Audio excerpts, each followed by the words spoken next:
Hi there, I'm Aria. Today I'll be diving into an intense and spine-chilling story. Get ready to explore the dark secrets and mysteries. The story begins in 1952 at the Abbey of St. Carta in Romania. Two nuns, Sister Victoria and Sister Jessica, are walking down a dark corridor lined with crosses, meant to keep an evil force at bay. They stop at a door with an inscription written in an ancient language, Finit hic Deo, which means, God ends here. Sister Jessica holds a key in her hand and prepares to enter the room. Before stepping inside, she tells Sister Victoria to trust in Jesus. Sister Victoria remains outside, praying nervously, while Jessica ventures into the ominous room. Moments later, Jessica stumbles out, severely injured and bloodied, as if she's been attacked by something sinister. She gives the key to Sister Victoria, warning her not to let the evil escape, because it requires a life to manifest in this world. Suddenly, an unseen force drags Sister Jessica back into the darkness. Terrified, Sister Victoria grabs the key and flees. She locks herself in another room, knowing she won't survive. In despair, she apologizes to God for what she's about to do, as suicide is considered a sin. She then hangs herself to protect the world from the evil. As she dies, a demonic figure resembling a nun emerges from the shadows. The next morning, a man named Frenchie, who delivers supplies to the abbey, arrives and finds Sister Victoria's body hanging, surrounded by crows. Shocked, he alerts the authorities. The scene then shifts to Vatican City, where Father Burke is summoned to investigate the nun's mysterious death. He's assigned a young woman named Sister Irene to accompany him. Although Sister Irene hasn't taken her vows as a nun yet, she's chosen for her visions and unique connection to faith. Father Burke and Sister Irene travel to Romania, where they meet Frenchie. He explains that the locals fear the abbey, claiming it's cursed. Frenchie only visits every few months to deliver supplies and refuses to stay longer than necessary. At first, he's hesitant to help Father Burke and Sister Irene, but reluctantly agrees. Frenchie takes them to the ice house where he stored Sister Victoria's body. Strangely, they find the corpse sitting upright, even though Frenchie swears he laid it flat. Father Burke discovers the key in Sister Victoria's hand and takes it. Suddenly, there's a loud knock on the abbey's door. Frenchie explains that the nuns used to take supplies from behind the door to avoid leaving the abbey. Afterward, Father Burke performs a proper burial for Sister Victoria. As they're leaving, Sister Irene notices a bell ringing on a nearby grave. Father Burke explains that during a past pandemic, bells were placed on graves so that anyone accidentally buried alive could signal for help. But something about this bell feels eerie, hinting that the evil lurking in the abbey is far from gone. Afterward, the French priest and Sister Irene take Frenchie to the main gate of the abbey, where they discover the body of the nun. As the priest looks up, he spots a nun in a window. While they make their way inside the abbey, Father Burke notices fresh blood on the stairs, even though Sister Victoria, the nun, had died 2 weeks ago. This leaves both the priest and Irene shocked. Once inside, they meet the Mother Superior, whose face is obscured and whose voice is unnerving. She orders Father Burke and Sister Irene to leave. However, the priest responds that if they leave now, he'll send a team from the Vatican to investigate. As it is evening, the time for the nuns' prayers approaches, and the abbey doors are locked. Mother Superior suggests they stay at a nearby place and return in the morning. The priest tells Frenchie to leave for now, but insists he return in a few days when the investigation is complete. As Frenchie walks away, he spots a nun in the graveyard. When he follows her, a terrifying nun suddenly attacks him. Somehow he manages to escape and runs away in fear. Meanwhile, Father Burke and Sister Irene are having dinner, discussing strange events. Irene reveals that as a child she experienced disturbing visions, but after each one, she believed that Mother Mary would guide her. She says the Vatican helped her through those times, and that's why she was sent here. In turn, Father Burke shares a haunting memory from 20 years ago in France. He recounts an exorcism performed on a young boy named Daniel, who was severely injured during the process and died days later. This tragedy shattered Father Burke, and he has blamed himself for Daniel's death ever since. Later that night, a gramophone starts playing unexpectedly, waking Father Burke from his sleep. When he investigates, he spots a child running through the abbey, leading him to the graveyard behind it. There, Father Burke realizes it's the soul of Daniel, now consumed by evil. Suddenly, a snake emerges from Daniel's mouth and attacks the priest, knocking him into an empty coffin. The lid shuts, trapping Father Burke inside and burying him alive. He begins ringing the bell for help. Sister Irene, still sleeping, is awakened by the wind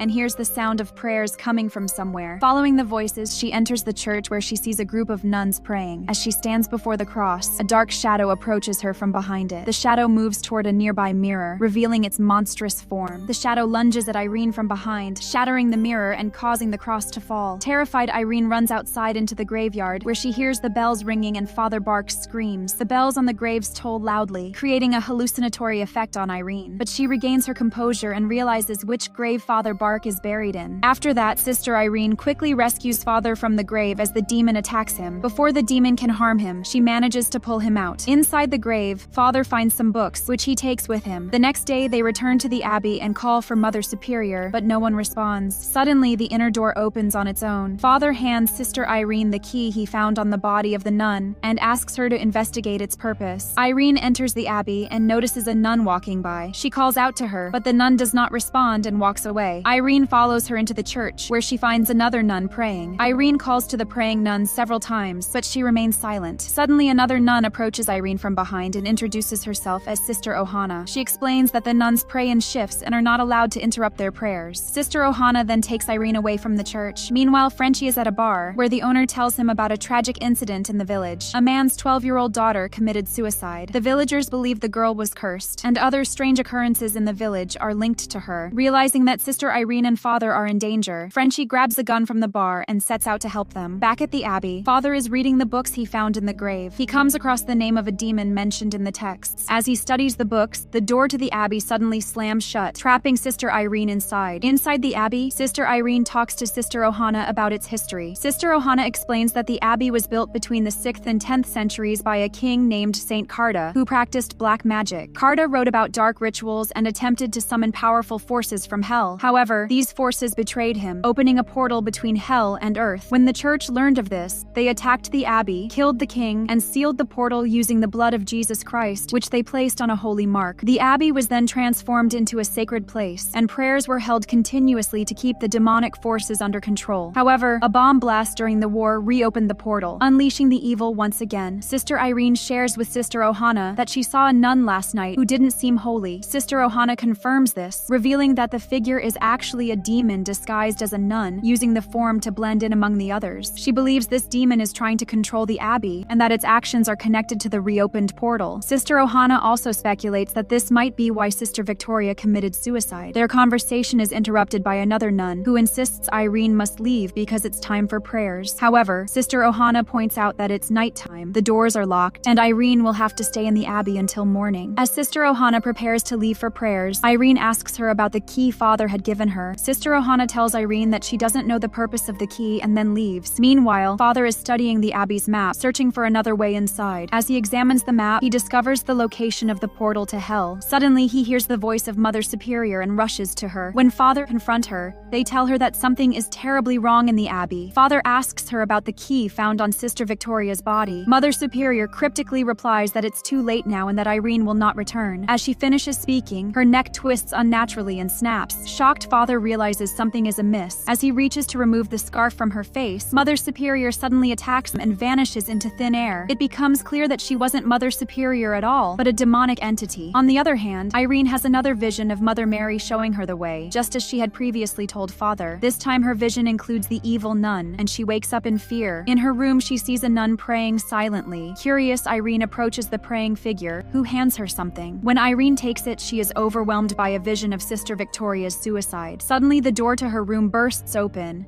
and the evil nun appears. Before Irene can react, the nun vanishes. Hearing Sister Ohana's voice calling her, Irene steps outside and follows it. She eventually reaches a door marked Finit Hic Deo. The door opens on its own, revealing the evil nun standing behind it. Using her demonic powers, the nun begins pulling Irene toward the door. As Irene struggles, the key falls from her pocket and slides toward the door. Desperate, Irene grabs the key and manages to escape, though the nun attacks her again. Somehow Irene survives and flees, only to encounter another sister who pulls her to safety. The sister warns Irene that only prayer can protect her from the demon nun. Later, Irene reaches the prayer hall, where she finds a nun praying next to a covered body. When Irene removes the cloth to check the body, she discovers that it's Sister Ohana's corpse. Meanwhile, Father is haunted once again by visions of Daniel, now appearing in a demonic form. Daniel attacks Father, but he manages to escape. Realizing the truth, Father understands that the evil nun has been preying on his guilt over Daniel's death and using it to torment him. Back in the church, a group of frightened nuns gathers. One of them urges Irene to pray with them and to keep her focus on God, no matter what they see or hear. As the nuns pray, the statue of Mother Mary begins to bleed from her eyes. The evil nun launches an attack,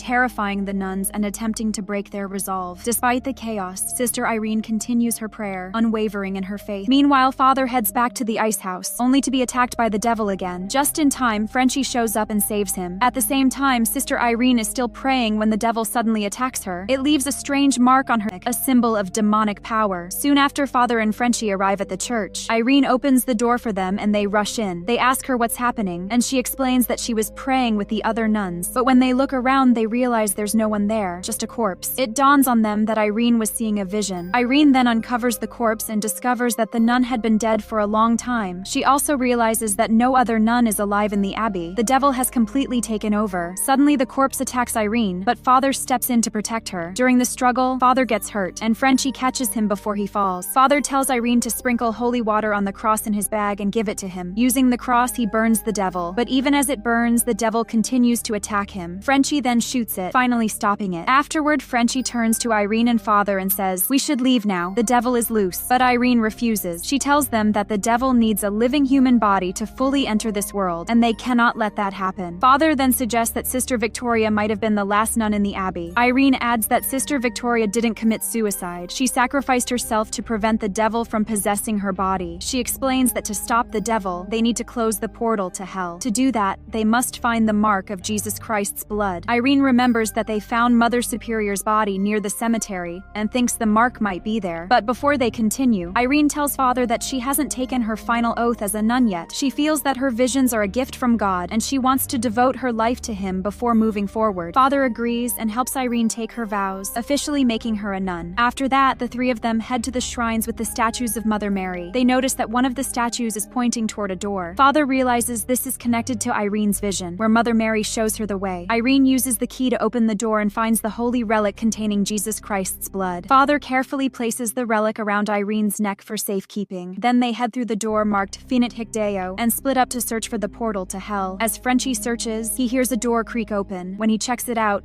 the devil jumps out and scares him. Meanwhile, Irene is walking down a corridor when she notices a nun silently following her. She turns around to look, but another nun suddenly attacks her, and this one's face vanishes into nothingness. Irene somehow manages to escape and runs down a hallway until she sees a door. She enters cautiously holding a candle. As soon as she steps inside, a single candle lights up on its own. Then one by one, all the candles in the room begin to burn. In the flickering light, Irene notices the same star-shaped mark on the floor, the same one the devil had burned into her body. Terrified, Irene tries to leave, but when she turns around, she sees several nuns standing silently, their faces covered. Suddenly, all the doors slam shut, trapping her inside. Irene screams in fear, and Frenchie, hearing her cries, rushes to find her. Meanwhile, Father also encounters devilish nuns on his way. Thinking quickly, he creates a flaming cross to fend them off and barely escapes. When Frenchie enters the room where Irene is, he sees the devilish nuns surrounding her. But as he moves closer, the nuns begin to vanish one by one. In the center of the mark, Irene stands frozen in an eerie, unnatural position. The devil has taken control of her. Frenchie cautiously approaches Irene, but she suddenly screams, and with a burst of demonic power, she lifts him into the air. Speaking in a distorted voice, the possessed Irene accuses Frenchie of disappointing everyone in his life. She then raises a gun and shoots at him, but Frenchie quickly reacts by smearing the blood of Jesus Christ onto her face. The holy relic forces the devil to release its hold on Irene, but the demon then turns its attention to Frenchie. As Irene regains her senses, she tries to help Frenchie, but the devil throws her across the room into a flooded area. Father arrives at the scene but is once again attacked by the devil, which takes the form of his deceased son, Daniel. A snake slithers out of the demon's mouth and wraps around Father's neck, choking him. Although Father manages to free himself, the snake strikes his eye, injuring him badly. Meanwhile, Irene realizes that the holy relic containing Jesus Christ's blood has fallen into the water. As she dives to retrieve it, she senses the devil rising from the depths. Suddenly, the demon emerges and drags her underwater, trying to drown her. Father attempts to intervene, but the devil hurls him aside, knocking him unconscious. Desperate to end the battle, Irene grabs the holy relic and holds it in her mouth. Just as the devil attempts to kill her, Irene spits the sacred blood directly into its face. The power of the blood begins to destroy the demon, and and as a few drops of it mix with the water, the entire pool becomes holy. The purified water triggers the portal to hell to close, and the devil is pulled back into the abyss, sealing the portal for good. Frenchie, now conscious, pulls Irene out of the water, saving her life. The next morning, the three of them leave the abbey. Before departing, Irene prays one last time, declaring that the abbey is now truly holy. As they prepare to part ways, Frenchie offers to escort them. However, as he turns, we see a cross-shaped scar on his neck, revealing that the devil has left a part of itself within him. And with that,